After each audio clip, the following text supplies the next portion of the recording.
and failed. They weren't the first family he'd come across in the middle of a blaze. Panic did strange things to people, made them brave when they should be protecting themselves.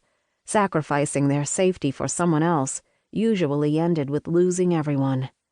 He grabbed the children first and shoved them at his burn buddy. The mother screamed incoherent noises and slapped open fists against his chest. He held her off long enough to sling the man over his shoulder. "Let's go!" He yelled loudly enough for her to hear him over the flames and through his gear. He could feel the heat blasting off the burning tents. How she wasn't melting, he didn't know. Quick strides took them through the fire, back the way they came. The route was mostly clear and safe to bring their rescues through without any problems. Still, relief coursed through him as soon as they broke out of the tent line. Grass and small trees had been uprooted at the edge of camp to leave a line of open dirt. Foam coated the road to form a barrier on that side. Beyond the foam were the emergency vehicles. Paramedics rushed forward as soon as Cole and his partner emerged from the burning tent city. "Unconscious at the scene. Burns to hands and arms, possibly more underneath his clothing," Cole stated quickly to the paramedic taking over the man. He vaguely heard his partner saying something similar about the children and woman. But outside the roar of flames, he could hear what he'd avoided accepting inside. The man had no beating in his chest and no air expelled from his lungs.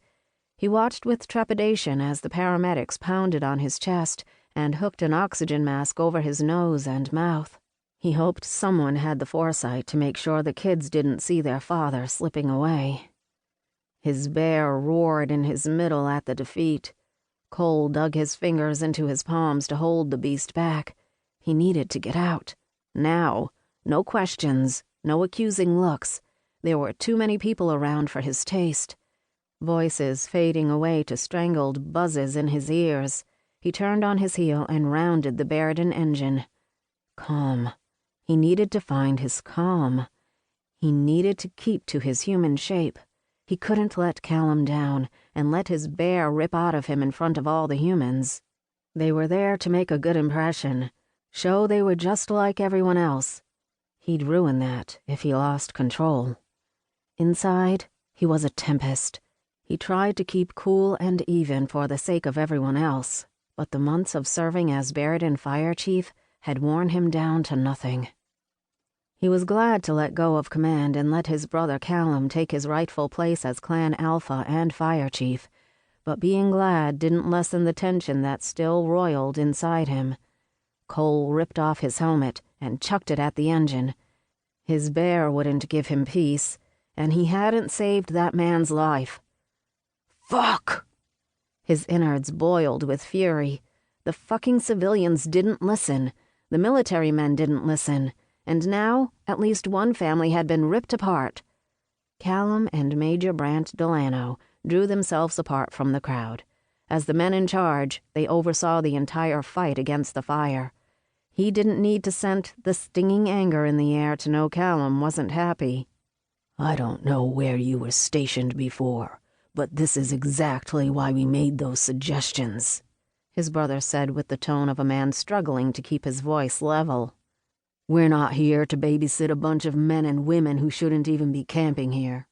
Brant dismissed. "What then, Major, are you supposed to be doing?" Callum growled. Delano fixed cold eyes on Callum. "We're here to judge any threats in the area." "Threats?" Cole barked. "The only threats I saw today were the ones you were explicitly warned about."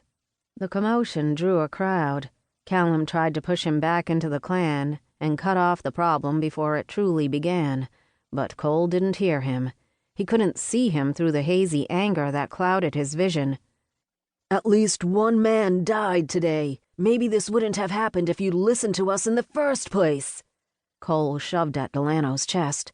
Solid as he was, he couldn't stand up to shifter strength. Red crept up the man's neck. Cole didn't know if it was from his words or from knocking the man back in front of his lackeys, but anger coated his scent. He wasn't worth the trouble, Cole reminded himself. He had to be on his best behavior with humans watching in all directions. "You fucking freaks probably said it yourself."